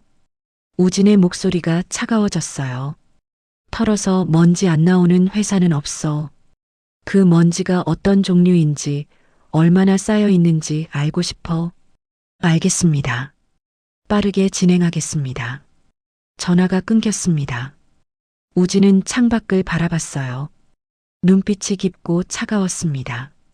일주일 후, 이 부장이 두툼한 서류 봉투 2개를 들고 우진의 서재를 찾았습니다. 책상 위에 서류를 펼쳤어요. 우진이 천천히 첫 장을 넘겼습니다. 먼저 금융 구조부터 말씀드리겠습니다. 이 부장이 설명을 시작했어요. 박성한 회사의 부채 비율이 800%에 육박합니다. 과도한 레버리지로 사업을 확장해 온 겁니다. 우진이 고개를 끄덕였습니다. 신규 프로젝트 자금은 거의 전부 대출로 조달하고 있습니다. 현금 흐름이 극도로 불안정한 상태예요. 대출 만기가 3개월 안에 집중되어 있고요. 계속해. 협력 건설사들과의 관계도 문제입니다. 하도급 대금을 수개월씩 미루고 있고 계약 조건을 일방적으로 변경한 사례가 다수 있습니다. 소송 준비 중인 업체가 4곳, 분쟁 직전 상태인 곳이 2곳입니다. 우진의 눈이 서류 위를 훑었어요. 직원 관련은 어떤가? 급여 체불 전력이 있습니다. 노동청에 진정도 들어간 적 있고요. 퇴사자들이 온라인 커뮤니티에 올린 폭로글도 여럿 확보했습니다.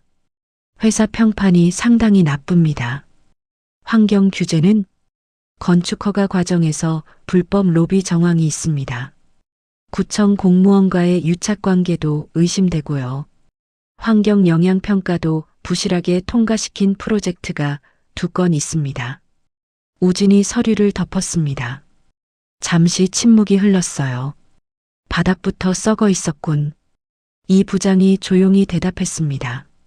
그렇습니다. 우진이 의자 등받이에 기댔어요. 천장을 잠시 바라보다가 입을 열었습니다. 우리 쪽 자금이 들어간 건설사나 금융사 중에 박성환 회사와 거래하는 곳이 있나? 네. 대한투자그룹이 지분을 보유한 건설사 3곳, 금융사 2곳이 박성환 회사와 계약 관계에 있습니다. 우진이 고개를 끄덕였어요. 그쪽에 연락해. 박성환 회사와의 신규 계약은 전면 보류, 기존 계약도 리스크 관리 차원에서 재검토하라고. 알겠습니다. 금융사 쪽은 대출 연장 심사를 보수적으로 진행하도록 해. 표면적 이유는 시장 리스크 관리로 노출되지 않게 처리하겠습니다. 이 부장이 서재를 나갔습니다. 우진은 다시 창밖을 바라봤어요. 얼굴에 아무 감정도 드러나지 않았습니다. 며칠 후 박성환의 사무실에 전화가 쏟아지기 시작했습니다. 첫 번째 전화는 대형 건설사였어요. 박 대표님, 이번 계약건은 일단 보류하기로 했습니다. 내부 검토가 필요해서요. 뭐? 갑자기 왜? 죄송합니다.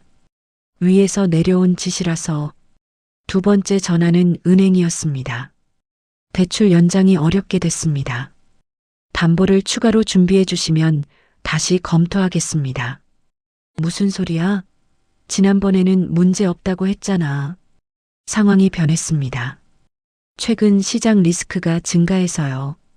3번째, 4번째, 5번째. 전화가 끊이지 않았어요. 모두 비슷한 내용이었습니다. 계약 보류, 대출 거절, 거래 중단. 성환의 얼굴이 점점 굳어졌습니다.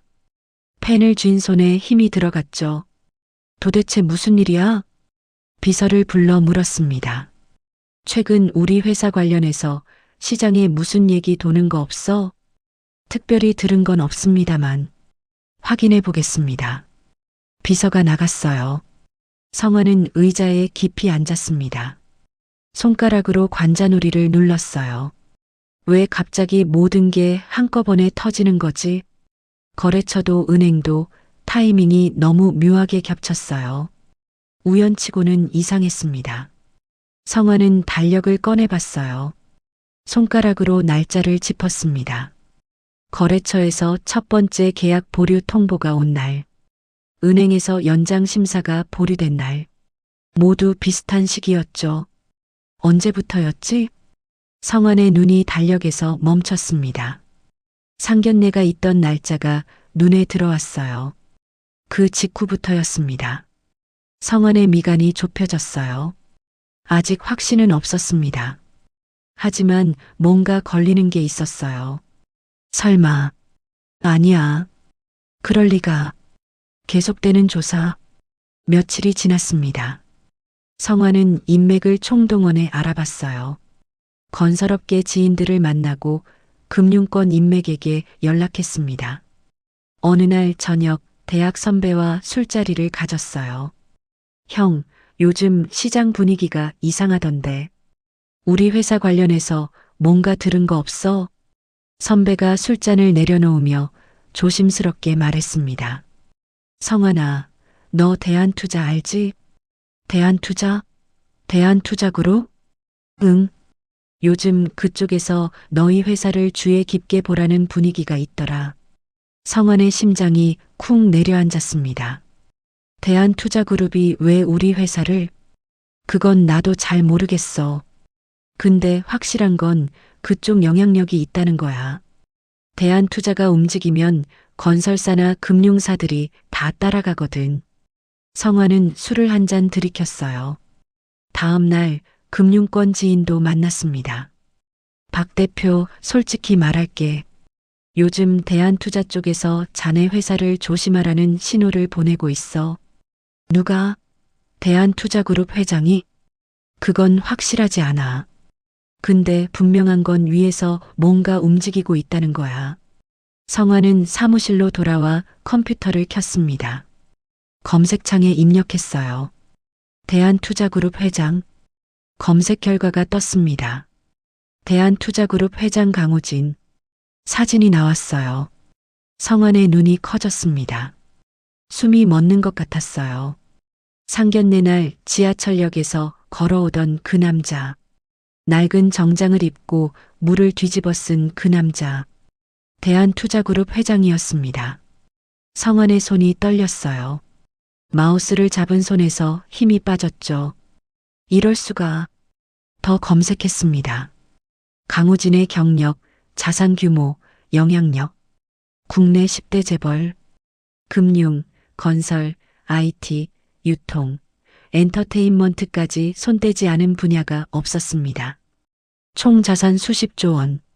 성환의 회사 같은 건 눈 하나 깜빡하지 않고 무너뜨릴 수 있는 사람이었어요. 처음부터 시험이었던 거야.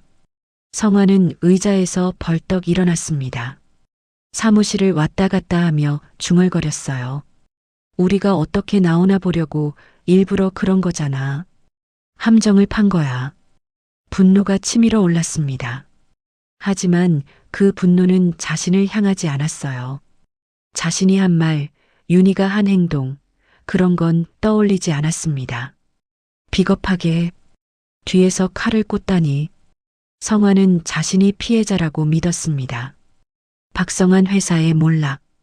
그 후로 상황은 급격히 나빠졌습니다. 건설사들이 줄줄이 계약을 취소했어요. 금융사들이 대출을 회수했습니다. 협력업체들이 등을 돌렸죠.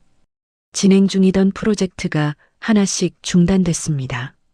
자재 공급이 끊기고 인력이 철수했어요. 현장이 텅 비기 시작했습니다. 회사 앞에 하청업체 사장들이 모여들었어요. 대금 정산해 주세요. 우리 직원들 월급도 못 줬어요. 우리는 잘못이 없잖아요. 책임지세요. 고함 소리가 로비까지 울렸습니다. 사무실 분위기가 급격히 악화됐어요. 직원들 사이에 불안이 퍼졌습니다. 회사 망하는 거 아니야? 다음 달 월급이나 나올까? 이력서 넣어야 하나. 복도에서 수군거리는 소리가 끊이지 않았죠. 언론에서도 보도하기 시작했습니다. 박성환 부동산 개발 자금난으로 프로젝트 줄줄이 중단. 협력업체 대금 체불. 소송 확대 조짐. 건설업계 박성환 리스크 확산. 연쇄부도 우려. 기사가 쏟아질 때마다 회사 상황은 더 나빠졌어요. 준혁은 뛰어다녔습니다. 거래처를 찾아가 사정했어요. 한 번만 기회를 주십시오. 저희 회사는 괜찮습니다. 일시적인 어려움일 뿐이에요. 하지만 돌아오는 대답은 한결같았습니다. 죄송합니다. 리스크가 너무 커요. 위에서 거래 중단 지시가 내려왔어요. 은행에 가서 긴급 자금을 요청했지만 모두 거절당했습니다. 지금 시장 상황에서는 어렵습니다. 담보도 부족하고요. 준혁은 핸드폰을 꺼내 민서에게 전화를 걸었어요. 신호음이 울렸습니다. 한 번, 두 번, 세 번, 네 번, 다섯 번. 끝까지 받지 않았어요. 음성사서함으로 넘어갔습니다. 준혁은 문자를 보냈어요. 민서야, 나야. 한 번만 얘기할 수 있을까? 제발. 보내기 버튼을 눌렀습니다. 읽은 표시도 뜨지 않았습니다. 답장도 오지 않았어요. 결국 파산 신청이 들어왔습니다. 자산이 모두 압류됐어요. 강남 펜트하우스에도 경매 딱지가 붙었습니다. 윤희가 그 딱지를 바라보며 주저앉았어요. 이게 뭐야? 거짓말이지? 손으로 입을 막고 흐느꼈습니다. 준혁이 어머니를 부축했지만 할 말이 없었습니다. 이사를 해야 했어요. 급하게 외곽에 작은 빌라를 구했습니다. 명품들은 전부 금매로 팔았어요. 에르메스 버킨백, 샤넬 재킷, 롤렉스 시계. 모두 시세의 절반도 안 되는 가격에 넘어갔습니다. 가구도 대부분 두고 가야 했죠. 억대짜리 이탈리아 소파, 프랑스제 샹들리에 모두 버려야 했어요. 윤희가 거실을 둘러보며 눈물을 흘렸습니다. 여기서 20년을 살았는데. 준혁이 짐을 들며 말했어요. 가시죠, 어머니. 새 집은 좁고 어두웠습니다. 반지하 빌라였어요. 창문 밖으로 사람들의 발만 보였습니다. 햇빛은 거의 들지 않았죠. 윤희가 방 안을 둘러봤어요. 입술이 파르르 떨렸습니다. 하지만 아무 말도 하지 않았어요. 할 수 있는 말이 없었거든요. 1년 후, 준혁은 건설 현장에서 일하고 있었습니다. 일용직 노동자로요. 새벽 5시에 일어나 인력사무소에 줄을 섰습니다. 아저씨들 틈에 끼어서요. 오늘 철근공 3명 필요해요. 여기요. 준혁이 손을 들었어요. 다행히 선택됐습니다. 트럭을 타고 현장으로 이동했어요. 벽돌을 나르고 자재를 옮기고 시멘트를 섞었습니다. 해가 질 때까지 일했어요. 온몸이 땀으로 젖었고 손에는 굳은 살이 박혔습니다. 얼굴은 햇볕에 새까맣게 그을렸어요. 일이 끝나고 일당을 받았습니다. 10만 원. 예전에는 점심값으로 쓰던 돈이었죠. 이제는 하루 생활비 전부였습니다. 윤희도 일을 시작했어요. 동네 식당에서 설거지를 했습니다. 하루 종일 그릇을 씻고 바닥을 닦고 화장실을 청소했어요. 손이 트고 갈라졌습니다. 허리가 끊어질 것 같았죠. 하지만 불평하지 않았습니다. 할 자격이 없다고 생각했거든요. 밤에 빌라로 돌아오면 두 사람은 마주 앉아 밥을 먹었어요. 반찬은 김치와 계란 프라이가 전부였습니다. 예전에 먹던 한정식, 호텔 뷔페 같은 건 꿈도 꿀 수 없었죠. 윤희가 밥을 먹다가 숟가락을 내려놓았습니다. 내가 그때 그러지 않았으면. 눈물이 흘러내렸어요. 준혁은 아무 말도 하지 못했습니다. 위로할 말이 떠오르지 않았거든요. 창문 밖으로 사람들의 발소리가 지나갔습니다. 반지하 방에는 침묵만 흘렀어요. 어느 날 점심시간, 준혁은 건설 현장 한쪽에 쪼그리고 앉아 편의점 도시락을 먹고 있었습니다. 동료 노동자들과 함께였어요. 습관처럼 핸드폰을 켰습니다. 포털 메인에 익숙한 얼굴이 떠 있었어요. 강민서, 대한문화재단 이사장 취임. 문화로 세상을 바꾼다. 기사를 클릭했습니다. 사진 속 민서는 우아한 정장을 입고 있었어요. 표정이 차분하고 자신감 넘쳐 보였습니다.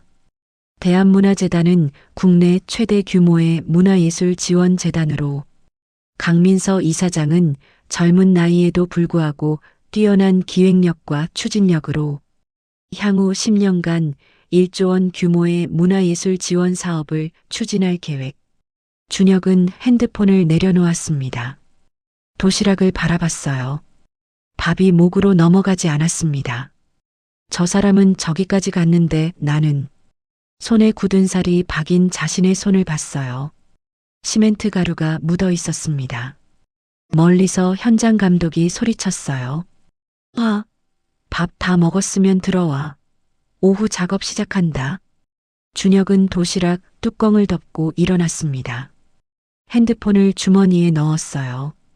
화면은 꺼졌지만 민서의 얼굴이 머릿속에서 지워지지 않았습니다. 어느 저녁 우연한 만남. 며칠 후 저녁이었습니다. 민서는 재단 사무실에서 퇴근하고 있었어요. 비서와 함께 엘리베이터를 타고 1층으로 내려왔습니다. 로비를 지나 밖으로 나오는데 누군가 서 있었어요. 박준혁이었습니다. 작업복을 입은 채였어요. 얼굴이 그을리고 손이 거칠어져 있었죠. 해진 작업화를 신고 있었습니다. 두 사람의 눈이 마주쳤습니다. 시간이 잠시 멈춘 것 같았어요. 준혁이 입을 열었습니다. 민서야. 목소리가 떨렸어요. 민서는 멈춰섰습니다. 표정은 차분했어요. 잠깐만 얘기 좀 할 수 있을까? 할 말 없어요. 민서의 목소리는 단호했습니다. 미안해. 그때 내가 정말 잘못했어. 준혁의 눈에 눈물이 맺혔어요. 부모님 말씀을 막았어야 했는데, 아버님을 지켜드렸어야 했는데, 나 정말 비겁했어.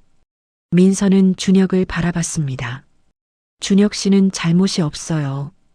그냥 우리가 안 맞았던 거예요. 서로 다른 세상에 살던 사람들이었던 거죠. 민서야, 이제 그만 가세요. 저도 바빠요.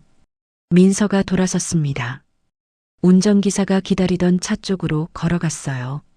뒤돌아보지 않았습니다. 차 문이 열렸고 민서가 올라탔어요. 문이 닫혔습니다. 차가 천천히 출발했어요.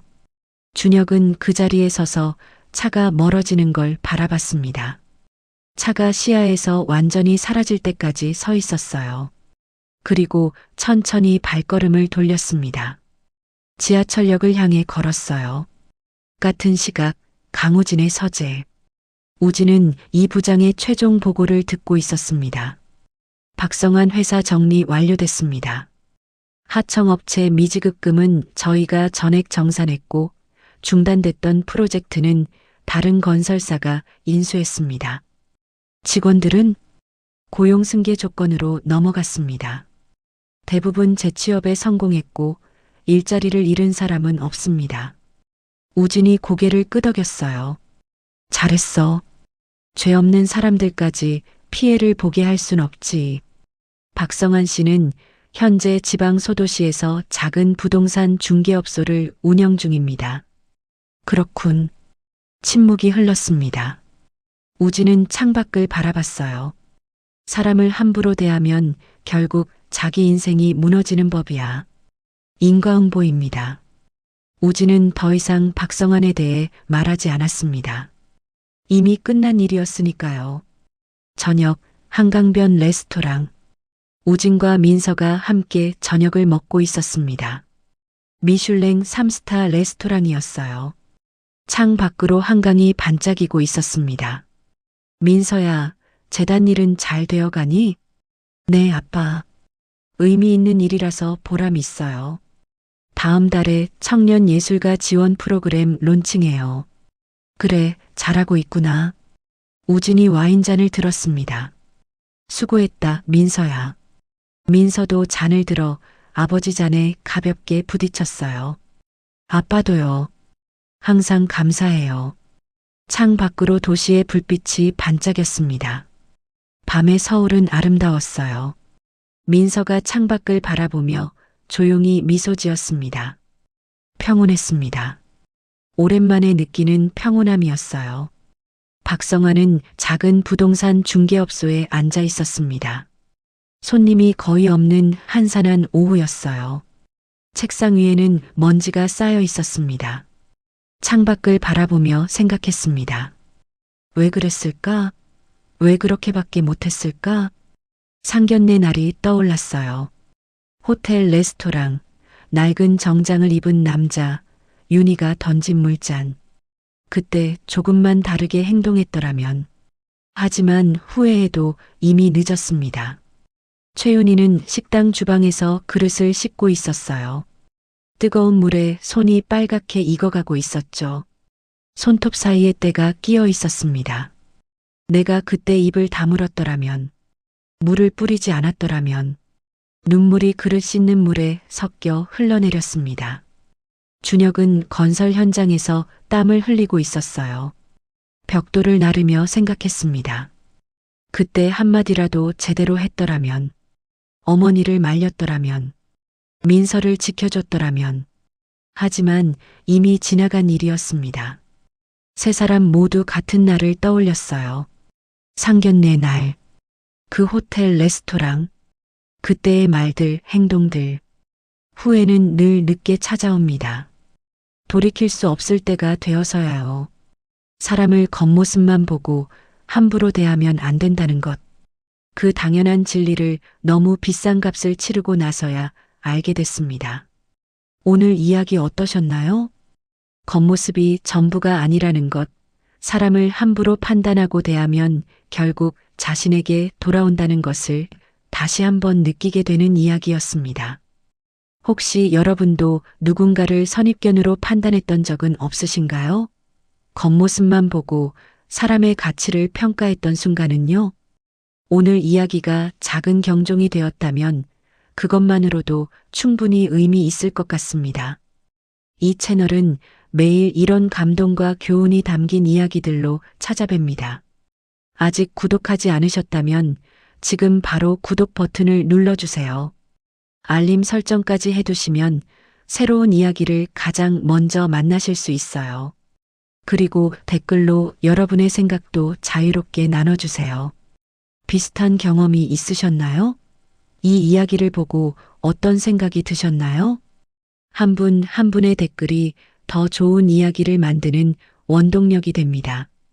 오늘도 건강하시고 주변 사람들을 따뜻하게 대하는 하루 되시길 바랍니다.